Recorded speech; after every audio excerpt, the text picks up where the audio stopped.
Hi everybody, I'm Jim Clark and welcome to our Cross Country Weekly with Cavalier Head Coach Rob Mizicko. And Rob, a great race in Notre Dame. The men come up with a 5th place finish. The women have a 12th place finish. Both teams really ran well. Yeah, we ran well out there this weekend. It was a positive trip altogether. Had some good front runners, had a couple breakthrough races, and we take that step to that next meet. As always, Justin Groubert, another great race, a 4th place finish. Boy, he must have really ran well. He ran strong.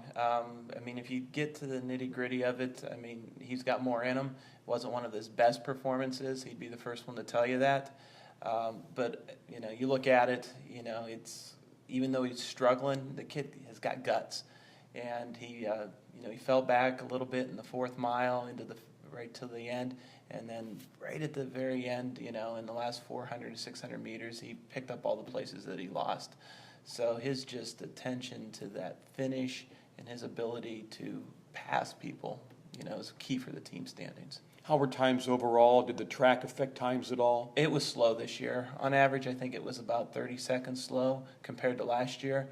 I think a lot of it had to do with the soft. It had been raining out in South Bend pretty much the entire week. It's a golf course, so it drains pretty well, but it was just soft footing. Who else ran well for us? Kate Ryan on the women's side, really, really a great day. Kelsey, like Justin, did what she's been doing up front. She actually ran a PR race in that 18:35, finished 31st, I think, overall. It just outstanding race for Kelsey out front, but we've come to expect that out of Kelsey. But Kate Ryan, she was, ran several seconds faster than she did last year, and the course ran slower this year. So I thought it was an outstanding race by Kate. Were other times what you expected? Well, you go in there thinking that you're going to run fast because it's a fast course. But because of the soft grass and the soft course, it slowed it down. And you don't know that going into it. So overall, you kind of look at the results after and compare it to last year, and you notice that it was significantly slower than last year. So we did have some kids run well, run close to PRs and an even PR, but you just can't tell until you get there. Now you're off almost 2 weeks. How does that affect training at all? Is that a good thing or a bad thing? We like it that way. We like to race once every 14 days. The entire season we only have 1 week where we go back-to-back. That's the week after the All-Ohio meet. We go out to Pittsburgh and run the Carnegie meet. But other than that, we're pretty excited. We like the 14-day. It does make for a long season. Our regional meet's not until the 2nd week in November. So we have to, space it out, and it allows us to get a lot of work in.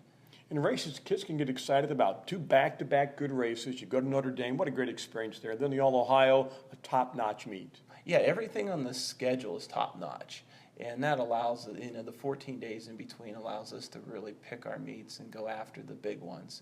Like we said, the National Catholic meet is a big meet on our schedule every year. And then we go right into the All-Ohio meet, which is another big meet. So, the kids do get pumped up. And when you only race 6 times, you've got to perform. So when you're only racing 6 times, there's no time to, get in a slump or anything like that, because we have to perform every time we go step out in the course. Thanks, Rob. Thank you, Jim. And good luck at the All-Ohio. Appreciate it. I'm Jim Clark, and that's our Cross Country Weekly for this week. We'll talk to you next week.